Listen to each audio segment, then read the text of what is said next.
பாருங்க. இப்போ யூனிக்கான வெரைட்டி பாருங்க, டிஜிட்டல் கலர்ஸ் பாருங்க. இதுக்கு 3Dன்னு சொல்லுவாங்க. 1 2 3 கலர்ஸ் பாருங்க. எவ்வளோ அழகான வரைக்கு கொடுத்துருக்காங்க. பார்டர் பாருங்க, சூப்பரா இருக்கும். 480 rupees, 480 ரூபா. எல்லாமே அப்படிதான் இருக்கும் பாருங்க. கலர்ஸ் பாருங்க, 3D கலர் தான். இந்த மாடல் இப்போ நல்லா ஓடுது பாருங்க. வியாபாரத்துக்கு ஒன்றும் எடுத்துட்டு போங்க. ஃபண்டு பிடிச்சிருங்களா, தீபாவளி ஃபண்டு வாங்க, அள்ளிட்டு போகலாம் பாருங்க. எவ்வளோ அழகா அழகா கலர்ஸ் இருக்கு பாருங்க. நீங்களே வியர் பண்ணா கூட சூப்பரா இருக்கும் பாருங்க.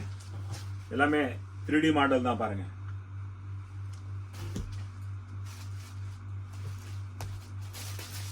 ரியலி குவாலிட்டியான வெரைட்டி, நல்லா யூனிக்கான ஃபேப்ரிக்ஸ் இருக்கே பாருங்க. இந்த ஃபேப்ரிக்ஸ் புதுசா இருக்கே பாருங்க. எல்லாமே கலர் கூட பாருங்க, எல்லாம் நல்லா கலர் தான். எல்லாம் பாருங்க. 480 rupees வாங்க, அள்ளிட்டு போங்க பாருங்க.